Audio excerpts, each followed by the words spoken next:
రవికుమార్ స్టూడియోలో కాసేపట్లో జాయిన్ అవుతారు. ముందుగా రామ్మూర్తి గారు జూమ్ లో ఉన్నారు, ఆయనతో మాట్లాడదాం. రామ్మూర్తి గారు నమస్కారం అండి. నమస్తే. హరీష్ రావు మొత్తానికి తెలంగాణలో కరువు రావాలి అని చెప్పి పూజలు చేశారు అని చెప్పి కాంగ్రెస్ ఆరోపిస్తోంది. ఇది 3-4 రోజుల నుంచి కూడా కంటిన్యూ అవుతుంది. ఢిల్లీలో ఉన్న ఎంపీలు కూడా ఈ అంశంపై మాట్లాడారు. సో ఆయన ఆ 2 దేవాలయాలకు వెళ్ళారు. అక్కడ కేవలం క్షుద్ర పూజలు మాత్రమే చేస్తారు. ఆ క్షుద్ర పూజలు చేశారు. రాష్ట్రంలో కరువు రావాలని క్షుద్ర పూజలు చేయించారు హరీష్ రావు.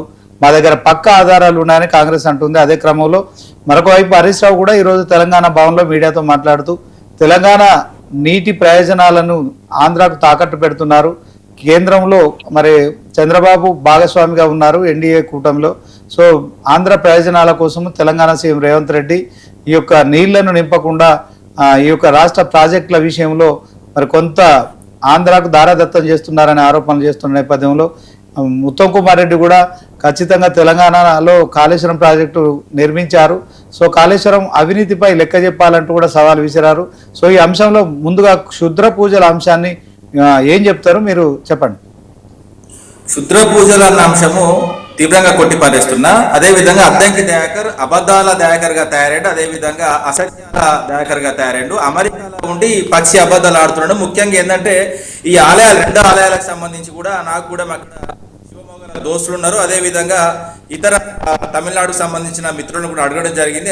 వాస్తవంగా ఏంటంటే ఆ గుళ్ళ ప్రాముఖ్యత ఏంటి, అసలు పరిస్థితి ఏంటి, అసలు ఏంటంటే పరశురాముడు ఏదైతే ఇప్పుడు ముఖ్యంగా 2 ఆ టెంపుల్ సంబంధించి ఒక పవిత్రమైన ప్లేసు. అదేవిధంగా అది ఆది పరాశక్తి, అదేవిధంగా 3 అమ్మల మూలపుటమ్మ. ఎందుకంటే మహాలక్ష్మి, మహాసరస్వతి, మహాకాళి ఈ 3 వరుస క్రమంలో ఉండే ఒక అద్భుతమైన టెంపుల్. అక్కడ ఆగమ శాస్త్రం ప్రకారం కానీ అదేవిధంగా నేను తెలుసుకునే అంశాలు కూడా నేను క్లియర్గా చెప్తా.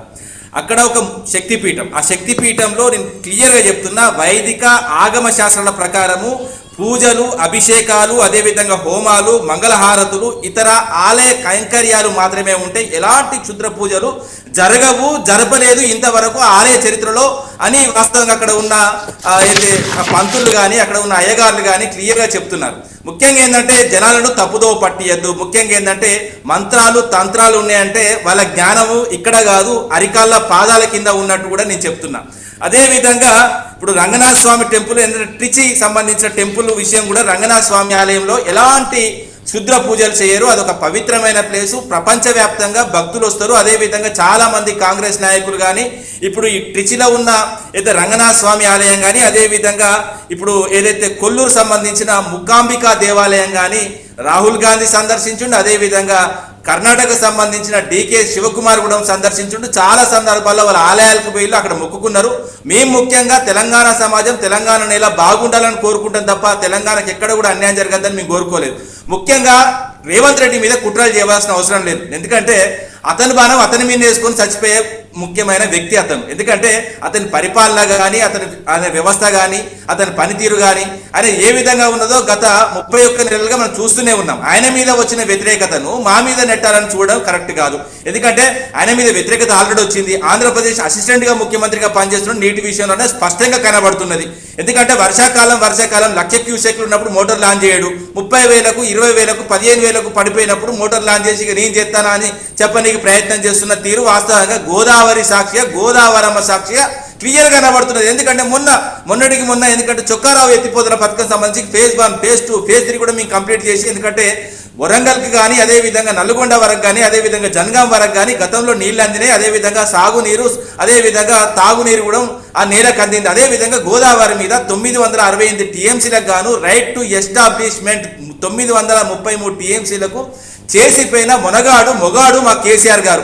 అదేవిధంగా ఇప్పుడు వచ్చిన ముఖ్యమంత్రి ఆంధ్రకు సంబంధించి అసిస్టెంట్ ముఖ్యమంత్రిగా పనిచేస్తూ వర్షాకాలంలో నీటిని 1,00,000 క్యూసెక్లు నా కండ్ల ముందండి. నేను చెప్తున్నా కదా, నేను వాస్తవంగా నేను లైవ్గా వెళ్ళాను. ఎందుకంటే సమ్మక్క సాగర్ దగ్గరికి ఆ రోజు నేను వెళ్ళిన రోజు వాస్తవంగా 1,09,000 క్యూసెక్లు ఇన్ఫ్లో, 1,08,000 క్యూసెక్లు అవుట్ఫ్లో. అంటే ఎంత ఘోరం అండి. డైరెక్ట్ వట్టిసీమకు నీళ్ళు వదిలిపెట్టి, వట్టిసీమ అన్నది మీకు తెలుసు ఎందుకంటే ఏదైతే గోదావరి కృష్ణకు అనుసంధానంగా కట్టుకున్న ఆ ప్రాజెక్టు వాళ్ళు నీళ్లు పారేయనీకి ఆంధ్రప్రదేశ్ను సస్యశ్యామలం చేయనీకి వాళ్ళు కట్టుకున్న ప్రాజెక్టు నీళ్లు పంపడం అంటే నువ్వు ఎవరి కోసం వచ్చినావు, ఎవరికి వాస్తవంగా ఆ రోజు 2014లో రాష్ట్రం ఏర్పడ్డప్పుడు 2015లో నోట్ల కట్టలు వచ్చి తీసుకొచ్చి ప్రజాస్వామ్యంగా ఎన్నుకున్న ప్రభుత్వాన్ని పడగొట్టాలని అప్పుడు చూసినావు. ఇప్పుడు ఎందుకంటే నీకు అద్భుతమైన అవకాశం వచ్చింది. ఆ దేవుడు ఏ దేవుడు నీకు కరుణించిండో కానీ ఆ దేవుడు కూడా వాస్తవంగా నేను చేసిన తప్పే అని ఒప్పుకుంటున్నాడు. కాబట్టి ఎందుకంటే ఈయన ఏ మొక్కులు మొక్కిండో, ఈయన భార్య ఏ మొక్కులు మొక్కిందో ఆయనకు పదవి వచ్చింది. పదవి వచ్చిన తర్వాత పదవిని కాపాడుకోవాలి, అదేవిధంగా పదవికి తగ్గ వన్నీ తీసుకురావాలి. అంతే తప్ప కానీ ఒక ఆంధ్రప్రదేశ్కు అసిస్టెంట్ ముఖ్యమంత్రిగా పనిచేస్తున్నప్పుడు జిఆర్ఎంకి సంబంధించిన వారం రోజుల నుంచి మీకు ఎందుకంటే ఆ మినిట్స్ వచ్చినా కూడా వాటి మీద నువ్వు ఇంతవరకు స్పందించలేదంటే నువ్వు ఎంత ముద్రనిద్రలో ఉన్నావు. ఎందుకంటే తెలంగాణకు సంబంధించిన నీటి హక్కులను అదేవిధంగా గతంలో 933 టీఎంసీల కింద రైట్ టు ఎస్టాబ్లిష్మెంట్ వేసుకున్న ప్రాజెక్టులను కూడా నువ్వు రద్దు చేయడానికి ప్రయత్నం చేస్తున్నావు అంటే ఎంత దుర్మార్గం అని చెప్తున్నా. ఎందుకంటే అందరూ కూడా కాంగ్రెస్ సంబంధించిన వాళ్ళు కొంచెం జ్ఞానం తెచ్చుకోవాలండి. ఎందుకంటే ఏది చెప్తే అది నమ్మడానికి ప్రయత్నం చేయకండి. ఎందుకంటే గతంలో పీజేఆర్ స్ఫూర్తిగా తీసుకోండి. పీజేఆర్ కూడా ఏ రోజు కూడా ముఖ్యమంత్రులకు కానీ లీడర్లకు కానీ వత్తాసు పలకలేదు. ఎందుకంటే తప్పే అన్నాడు, రైటే అన్నాడు. తెలంగాణ సమాజం కోసం చాలా మంది కొట్లాడిన నేతలు ఉన్నారు, వాళ్ళను స్ఫూర్తిగా తీసుకోండి. అంతే తప్ప కానీ తెలంగాణకు అన్యాయం చేసి తెలంగాణ నీళ్ల విషయంలో ఎంత కొట్లాడినామండి. ఏ కొట్లాట అది మామూలు కొట్లాటనా? ఎవరు చేసిన అన్యాయం?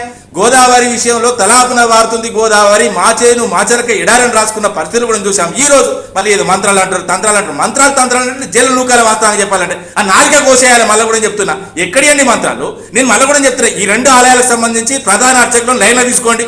మళ్ళీ కూడా చెప్తున్నా, ఒకవేళ మీరు చిత్తశుద్ధి ఉన్న వాస్తవంగా కాంగ్రెస్ గవర్నమెంట్ అయితే మీరు వాస్తవంగా 99 టీవీ వారు కొంచెం మీరు చొరవ తీసుకొని రేపు, ఎందుకంటే ఆలయంలో ప్రధాన అర్చకులు లైన్లోకి తీసుకోండి. లైన్లోకి తీసుకొని ఆ ఆలయాల్లో క్షుద్ర పూజలు నడుస్తాయని చెప్తే నేను చెప్తున్నా, హనుమకొండ నుంచి హైదరాబాద్ వరకు నిన్ను నేతకు ముక్కు రాకనికి సిద్ధంగా ఉన్నా. అదే విధంగా ఒకవేళ ఆలయాల్లో ఆ 2 ఆలయాల్లో ప్రధాన అర్చకులు చెప్తే ఈ అధ్యక్షుడిగా రామమోహన్ రెడ్డి గారిని, అదే విధంగా ఏదైతే నిన్నటికి నిన్న ఒక ఎందుకంటే టీపీసీసీ ప్రెసిడెంట్ మహేష్ కుమార్ గౌడ్ నిన్ననో క్షుద్ర పూజలు చేసి అంటాడు. ఇవాళ మీడియా ముందుకు వచ్చి నేను అనలేదు. గత 40, 70, 80 సంవత్సరాల కింద తెలంగాణలో ఆచారం ఉండే, ఆచారం మొత్తం పోయింది.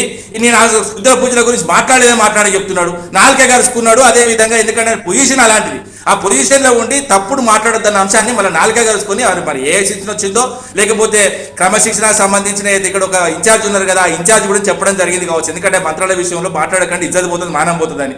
ప్రజలు చాలా విజ్ఞులండి. ఇంకోటి ఇది ఏఐకి సంబంధించిన రాజ్యం, ఏఐకి సంబంధించిన కాలం.